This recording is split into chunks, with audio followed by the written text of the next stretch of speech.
You, John Fitzgerald Kennedy, do solemnly swear.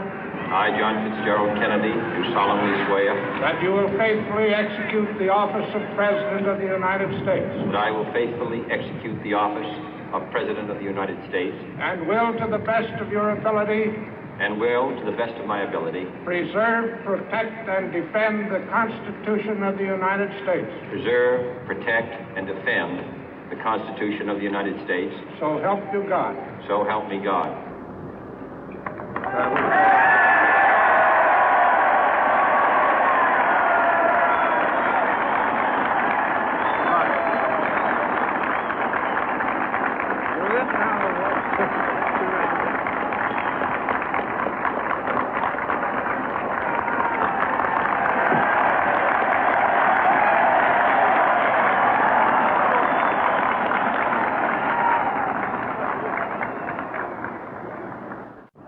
Vice President Johnson, Mr. Speaker, Mr. Chief Justice, President Eisenhower, Vice President Nixon, President Truman, Reverend clergy, fellow citizens. We observe today not a victory of party, but a celebration of freedom, symbolizing an end as well as a beginning, signifying renewal as well as change. For I have sworn before you and Almighty God the same solemn oath our forebears prescribed nearly a century and 3/4 ago. The world is very different now, for man holds in his mortal hands the power to abolish all forms of human poverty and all forms of human life.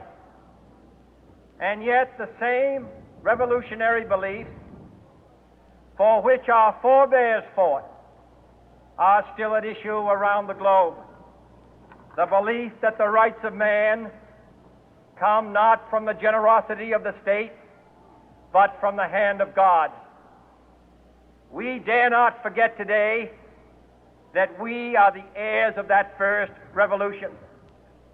Let the word go forth from this time and place to friend and foe alike that the torch has been passed to a new generation of Americans born in this century, tempered by war, disciplined by a hard and bitter peace, proud of our ancient heritage, and unwilling to witness or permit the slow undoing of those human rights to which this nation has always been committed and to which we are committed today at home and around the world.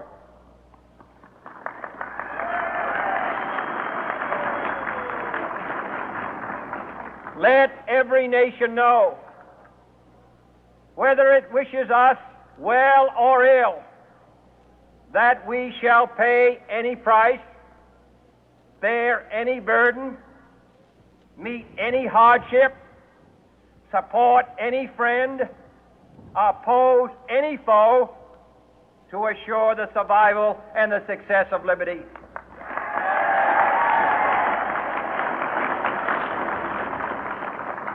This much we pledge and more. To those old allies whose cultural and spiritual origins we share, we pledge the loyalty of faithful friends. United, there is little we cannot do in a host of cooperative ventures. Divided, there is little we can do, for we dare not meet a powerful challenge at odds and split asunder. To those new states whom we welcome to the ranks of the free, we pledge our word that one form of colonial control shall not have passed away, merely to be replaced by a far more iron tyranny. We shall not always expect to find them supporting our view, but we shall always hope to find them strongly supporting their own freedom, and to remember that in the past, those who foolishly sought power by riding the back of the tiger ended up inside.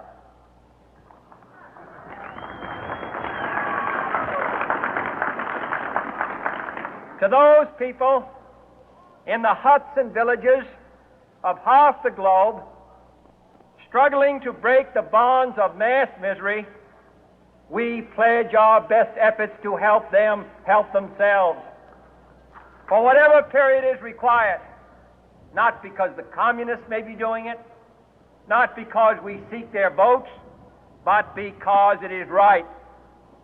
If a free society cannot help the many who are poor, it cannot save the few who are rich.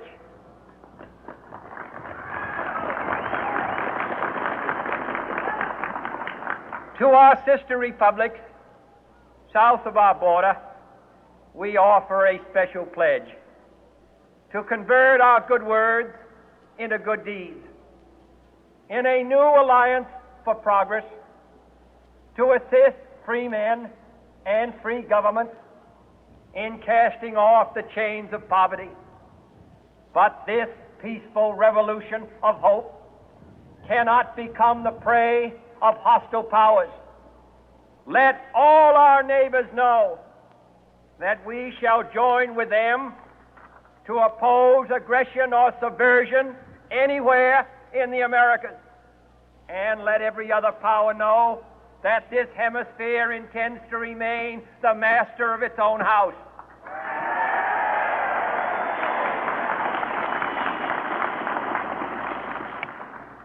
To that World Assembly of Sovereign States, the United Nations, our last best hope, in an age where the instruments of war have far outpaced the instruments of peace, we renew our pledge of support to prevent it from becoming merely a forum for invective, to strengthen its shield of the new and the weak, and to enlarge the area in which its writ may run. Finally, to those nations who would make themselves our adversary, we offer not a pledge, but a request that both sides begin anew the quest for peace. Before the dark powers of destruction, unleashed by science, engulf all humanity in planned or accidental self-destruction, we dare not tempt them with weakness, for only when our arms are sufficient beyond doubt can we be certain beyond doubt that they will never be employed. But neither can two great and powerful groups of nations take comfort from our present course, both sides overburdened by the cost of modern weapons, both rightly alarmed by the steady spread of the deadly atom, yet both racing to alter that uncertain balance of terror that stays the hand of mankind's final war. So let us begin anew, remembering on both sides that civility is not a sign of weakness, and sincerity is always subject to proof. Let us never negotiate out of fear, but let us never fear to negotiate.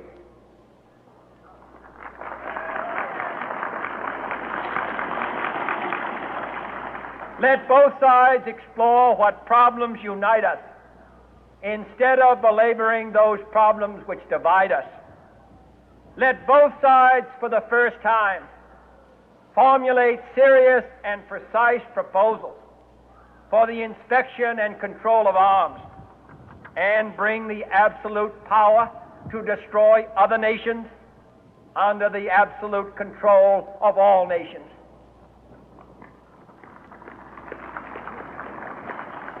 Let both sides seek to invoke the wonders of science instead of its terrors. Together, let us explore the stars, conquer the deserts, eradicate disease, tap the ocean depth, and encourage the arts and commerce. Let both sides unite to heed in all corners of the earth the command of Isaiah to undo the heavy burden and let the oppressed go free. And if a beachhead of cooperation may push back the jungle of suspicion, let both sides join in creating a new endeavor, not a new balance of power, but a new world of law, where the strong are just and the weak secure and the peace preserved.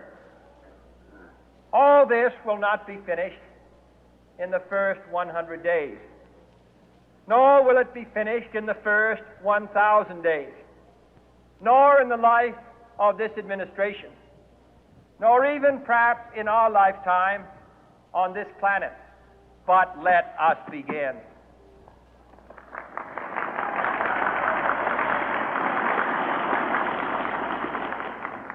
In your hands, my fellow citizens, more than mine, will rest the final success or failure of our course. Since this country was founded, each generation of Americans has been summoned to give testimony to its national loyalty. The graves of young Americans who answered the call to service surround the globe. Now the trumpet summons us again, not as a call to bear arms, though arms we need,